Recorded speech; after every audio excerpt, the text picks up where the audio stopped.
हम लोगों ने in the previous classes we have done derivatives by first principle, तो वो हमारे कंसेप्चुअल अंडरस्टैंडिंग के लिए बहुत नेसेसरी है कि हम कैसे डेरिवेटिव्स एक्चुअली निकालते हैं और लिमिट कैसे इन्वॉल्व है डेरिवेटिव्स फाइंड करने में। बट नाउ जब हमको बड़े बड़े डेरिवेटिव्स निकालने पड़ेंगे तो फर्स्ट प्रिंसिपल में जैसे तुमने देखा सिर्फ साइन का ही हमने निकाला था फर्स्ट प्रिंसिपल से, तो कितना लंबा चला गया। तो जब हमको जल्दी when we have to do it quick, तो फिर फर्स्ट प्रिंसिपल काम में नहीं आता है, तब हम दूसरे रूल्स को यूज करते हैं और उनमें से एक रूल है chain rule. So to understand where chain rule is applicable, तुमको दो चीज होना चाहिए, ठीक है, दो चीज आना चाहिए। पहला, सारे स्टैंडर्ड रिजल्ट्स को याद कर लो, जैसे ddx of sin x, sin x का डेरिवेटिव पिछले क्लास में हमने निकाला था, वो cos x होता है, बट तुमको सारे याद होना चाहिए, sin, cos, tan, sec, cosec और बाकी पॉलिनोमियल फंक्शन सबका तुम्हें याद होना चाहिए, लॉग फंक्शन। इन सबका याद होने के बाद अगर तुम्हारे स्क्रीन में एक डिस्प्ले हो रहा होगा, उन सबको याद कर लो और उसके बाद तुम अगर डेरिवेटिव्स निकालना चाहो तो तुमको चेन रूल समझना पड़ेगा। चेन रूल कब एप्लीकेबल होता है उसके लिए मैं एक एग्जांपल देता हूं, पहले इसको मत देखो अभी, सोचो जब हम डेरिवेटिव निकालते हैं, बोलो sin x का, तो इसको ऐसे लिखते हैं ddx of sin x is equal to cos of x, right. तो यहाँ पे एक चीज देखो, हम लोग जो डील कर रहे हैं यहाँ पे फंक्शन ऑफ x है, फंक्शन ऑफ x यहाँ पे भी है, डिफरेंशिएशन हो रहा है x के रिस्पेक्ट में, और यहाँ पे जो हमारा टर्म आ रहा है यहाँ पे भी x के रिस्पेक्ट, x में ही हमारा जो डेरिवेटिव आ रहा है। अगर लेकिन इसमें हम एक चेंज करें, अगर इसी को हम कर दें dy dx of sine of x squared, तो अब इसमें एक चेंज देखो, यहाँ पे डेरिवेटिव हो रहा था sin x का विथ रिस्पेक्ट टू x, तब तुमको मिला cos ऑफ x। तो यही अगर हम वेरिएबल्स को चेंज कर देते हैं, इसको अगर मैं y कर दूं, बोलो y कोई भी, let's say y is any variable, ठीक है, कोई भी वेरिएबल है, तो ddx of sin y will not be equal to cos x, ठीक है, ये ऐसे नहीं होगा। यहाँ पे जब एक वेरिएबल चेंज हो जाएगा तो इसका पूरा मीनिंग ही चेंज हो जाएगा। उसी हिसाब से जब यहाँ पे ddx of sine of x की जगह पे हमने x स्क्वायर कर दिया, तो ये derivative this is not equal to cos of x, और ये cos ऑफ x स्क्वायर के भी बराबर नहीं है। तुम बोलोगे नहीं, ये तो अगर sin x का derivative, if ddx of sin x is equal to cos x, then ddx of sin of x square should be cos of x square, but it is not so. Why? Because derivative यहाँ पे x के respect में हो रहा है, तब हमें x के टर्म्स में एक डेरिवेटिव मिल रहा है। यहाँ पे x स्क्वायर है, हमारा जो आर्गुमेंट है, जो एंगल है, ये साइन के अंदर जो एंगल होता है वो x स्क्वायर्ड है। तो अगर तुम इसको x स्क्वायर्ड के रिस्पेक्ट में डिफरेंशिएट करोगे, तब तुम्हें मिलेगा cos of x squared, right. But अगर तुम इसको ddx ऑफ dx करोगे, d by dx of sin x square, then it is not equal to cos of x squared. तो यहाँ पे इस कॉन्सेप्ट के हिसाब से जब तुम बहुत कॉम्प्लेक्स इंटीग्रल्स निकालते हो, बोलो तुमको इंटीग्रल निकालना है sine of cos of x, ठीक है, तो साइन के अंदर cos है और उसमें भी अगर x की जगह तुम x स्क्वायर्ड प्लस 1 कर दो तो ये और कॉम्प्लेक्स हो जाता है, x स्क्वायर्ड प्लस 1। तो अब इसको तुम ddx के रिस्पेक्ट में डिफरेंशिएट करोगे तो फिर ये cos नहीं हो जाएगा, ये साइन का डेरिवेटिव cos नहीं होगा, ये कॉम्प्लेक्स टर्म है। तो इसी ऐसे इंटीग्रल्स को इवैल्यूएट करने के लिए हमको चाहिए चेन रूल। तो अब चेन रूल को समझते हैं हम। चेन रूल जो है, ठीक है, look at chain rule. Chain rule में we are talking about composition of function. अगर तुमको इसका मतलब नहीं पता है f ऑफ g, ठीक है, तो तुम वीडियो को लेटर ऑन पार्ट्स में स्किप कर दो, क्योंकि अगर तुमको इसका मतलब नहीं पता तो फिर अभी इसका मीनिंग समझने का कोई जरूरत नहीं है। आई विल डू एग्जांपल से तुम समझ जाओगे। बट टू अंडरस्टैंड कंसेप्चुअली कि इस मतलब जो चेन रूल है उसका मतलब क्या है, इसका मतलब ये है कि अगर दो तुम्हें डिफरेंशिएबल फंक्शन दिए हो, बोलो fx और gx, ये तुम्हारे दो फंक्शन है जिनका हमें पता है कि डिफरेंशिएशन हो सकता है। जैसे कि अगर तुम्हें साइन दिया हो या कॉस दिया हो, तो तुम्हें पता है कि ये दोनों फंक्शन डिफरेंशिएबल है और इनका डिफरेंशिएशन हमें पता है, तो तब हम बोलेंगे कि डिफरेंशिएबल फंक्शंस है। Then the composition of the functions f of g is also differentiable, ठीक है, तो इनका कॉम्पोजिशन भी डिफरेंशिएबल है, given by f of g dash, जो f ऑफ g डैश है और ddx of f of g है, इन दोनों का मतलब सेम है। ये दोनों इक्विवेलेंट स्टेटमेंट है, अलग अलग तरीके से लिखा है। यहाँ पे डैश रिप्रेजेंटेशन यूज किया है, यहाँ पे डेरिवेटिव ddx रिप्रेजेंटेशन यूज किया गया। तो f of g dash x is equal to f dash gx into g dash of x। इसका मतलब क्या है मैं बताता हूं अभी थोड़ी देर में। और d d x of f of g of x is equal to d, अब यहां पे ये चीज देखो, d by d of g x, यहां पे डी बाई डी एक्स नहीं है, यहां पे d by d of g x है, ठीक है।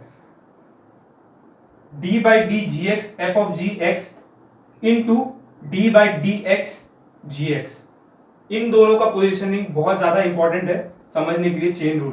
ओके, तो एक एग्जांपल करते हैं इसको समझने के लिए। नाउ लेट अस अज्यूम कि हम लोग को एक फंक्शन दिया हुआ है साइन ऑफ एक्स स्क्वायर्ड, इसका तुमको बोला गया है डेरिवेटिव निकालना है विद रिस्पेक्ट टू एक्स।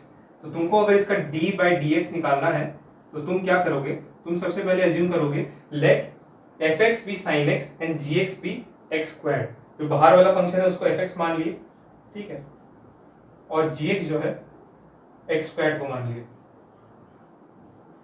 तो अब हम अपना चेन रूल यूज करेंगे, D d x of composition of function. देखो ये जो फंक्शन है ये कॉम्पोजिशन ऑफ फंक्शन है, इसको अगर तुम लिखना चाहो तो तुम लिख सकते हो sine of x squared is equal to f of g of x, क्योंकि एफ के अंदर अगर एक्स स्क्वायर्ड डालोगे तो तुमको मिलेगा साइन ऑफ एक्स स्क्वायर्ड, जो कि तुम्हारा ये फंक्शन है जिसका हमें डेरिवेटिव निकालना है। तो इस फॉर्म में जब कोई फंक्शन होता है, ठीक है, एफ ऑफ जी के फॉर्म में, जो हमारा साइन ऑफ एक्स स्क्वायर्ड है, और हमें पता है कि एक्स स्क्वायर्ड का भी डेरिवेटिव निकल सकता है और साइन एक्स का भी डेरिवेटिव निकल सकता है, इसका मतलब दोनों डिफरेंशिएबल है। तो इसका मतलब f x and g x are differentiable, so this implies f of g of x which is sin of x squared, this is also differentiable, and the derivative of this is given by d dx of f of g of x, d of dx f of g of x is equal to d by d gx, gx is our x squared, तो इसको लिखेंगे d by d of x squared, f of g of x which is sin of x squared, और उसके बाद है into d dx gx, gx है हमारा x squared. इन दोनों का डेरिवेटिव हमें पता है। इसको अगर तुम्हें देखने में दिक्कत हो रहा है, अंडरस्टैंडिंग में दिक्कत हो रहा है, let take x square is equal to y। So यहाँ पे भी x स्क्वायर्ड है, यहाँ पे भी x स्क्वायर्ड है, तो इसका जो डेरिवेटिव होगा वो होगा cos ऑफ x स्क्वायर्ड। कैसे होगा, इसको x स्क्वायर की जगह तुम अज्यूम कर लो y है और इसको मान लो sin ऑफ y है, तो d of dy sin y is equal to cos y and y is equal to x squared, so you will get let y is equal to x squared, so this you will get cos of y. Now y is what, x squared, so you put x squared, right? I am writing down in a very concise manner because I have less board space, but you need to write all of them down in a proper order. Into d dx of x squared is 2x, so the derivative comes out to be 2x cos of x squared. So this is how you find derivative of very complex functions using chain rule. Now ये दोनों function है, दोनों differentiable है, तो हमारा पहला clause hold कर रहा है, हमें पता है कि इन दोनों का कॉम्पोजिशन भी डिफरेंशिएबल होगा बाय चेन रूल। कॉम्पोजिशन का मतलब क्या है, देखो ये जो फंक्शन है जो मैं अभी लिख रहा हूं, sine of cos of x, sine के अंदर जो एंगल है वो कोसाइन ऑफ एक्स है, मतलब साइन के अंदर एंगल है वो भी कॉस में डिपेंड कर रहा है। तो इस जो ये जो फंक्शन है इसको हम लोग लिखते हैं ऐसे, f के अंदर gx, क्योंकि ये जो टर्म है cos x, इसको तुम मान लो कुछ भी तुम मान लो, इसको मान लो z, ठीक है। अगर तुम इसको z मानते हो तो तुम कैसे लिखोगे, f of z is equal to cos नहीं साइन ऑफ z, पर z क्या है, cos ऑफ x के बराबर है, तो f of cos of x is equal to sine of cos of x। तो अब इसको एक फंक्शन मान लो gx माना है हमने, तो f of g of x, तो ये पूरा कॉम्पोजिशन है, इसके ऊपर पूरा एक अलग से चैप्टर डेडिकेटेड है, उसको मैं बताऊंगा बाद में। तो कॉम्पोजिशन ऐसे समझा जाता है, ठीक है। तो ये जो फंक्शन हमने लिया sine of cos of x, इसको हम f of g of x लिखते हैं। f के अंदर g ऑफ x से अच्छा लिखने की जगह हम इस नोटेशन का यूज करते हैं, f of g of x।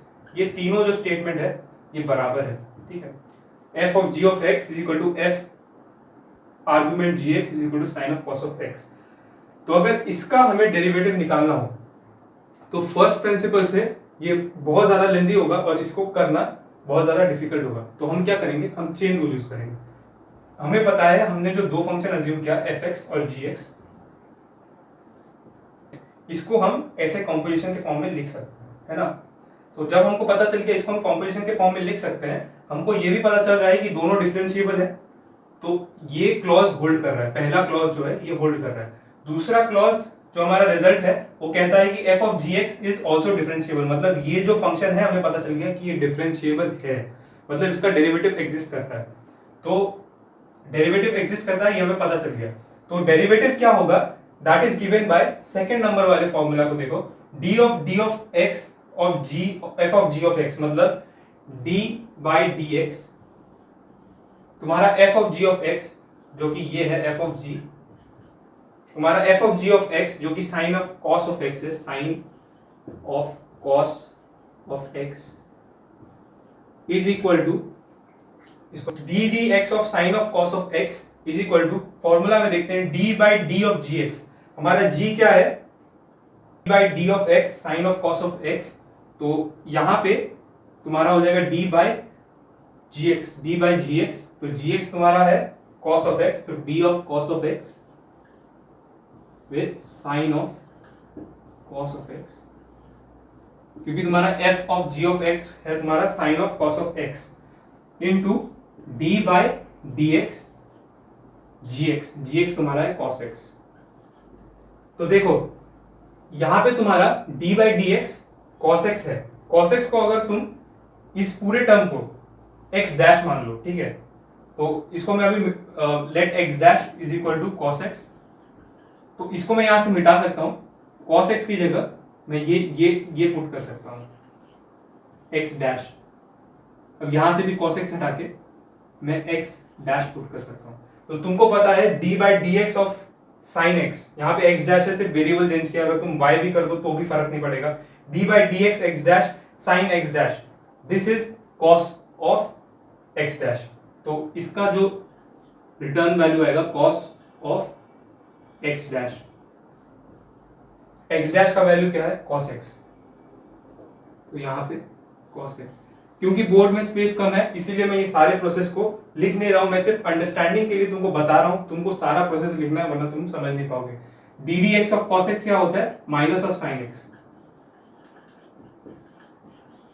ठीक है, तो d d x sine of cos of x तुम्हारा यहाँ पे आया cos of x minus sine of x, तो तुम्हारा डेरिवेटिव जो है वो है minus sine of x into cos of x, अरे